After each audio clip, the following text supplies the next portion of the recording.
to the big news of today. In 42 years after seatbelts became mandatory in cars, a fatal crash in a small New South Wales town has reignited the debate about whether the life-saving devices should be compulsory in buses as well.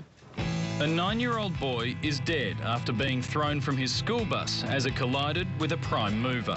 7 other children are injured, 2 of them in a critical condition.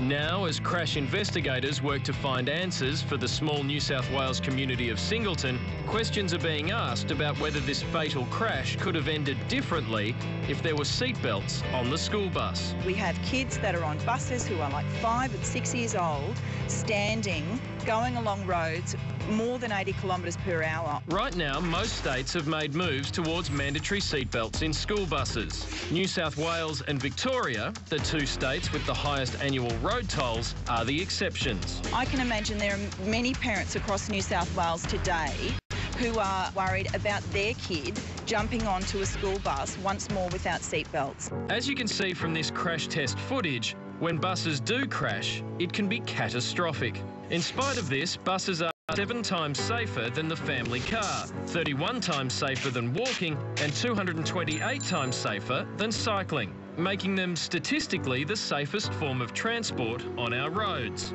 But none of this changes the fact that one family's tragic loss might have been avoided if their boy had the option of wearing a seatbelt. Harold Scrooby is the chairman of the Pedestrian Council of Australia. He's been campaigning for seatbelts on school buses for many years now. Harold, compulsory seatbelts in cars have more than halved the road toll. I don't get why they aren't already compulsory in all vehicles.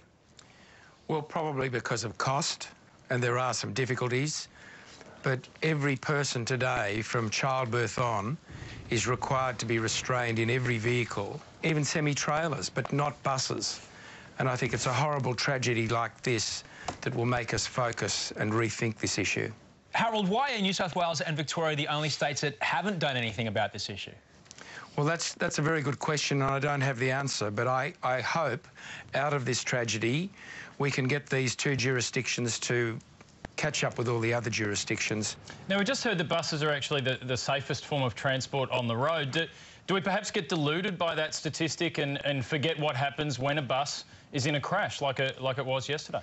Well, that's precisely right. They are very safe, but they're not totally safe, and they can be safer. I mean, I wonder if this crash had happened in another state or territory, whether that child would be alive today. After all, he was thrown out of the bus. Now, I'm pretty sure that seatbelts could have saved that child's life, and I think we've got to, in New South Wales and Victoria, ask our politicians to think seriously about this. I know there are extra costs. I know there are problems with ensuring the children are putting the seatbelts on, but we have technology today that ensures that. So let's plead with our politicians, use this horrible tragedy to be a catalyst for moving forward. Now, there are some experts that say that we should focus instead on what happens when children get on and off school buses, because that's where there are more fatalities and not actually in collisions. What do you say to that? Well, that's correct, and we should continue to focus on that. But that's also like saying, let's teach a child how to get in and out of the water, but don't teach him or her how to swim. You know, that's just silly. We've got to look at the total potential for harm and the risk, and we should do our best to minimise risk wherever that occurs, especially for children. They're our greatest asset. Well, it seems like a no-brainer if it's going to save lives. Harold, let's hope something is done about it. Thanks so much for your time. Well, thank you for having me.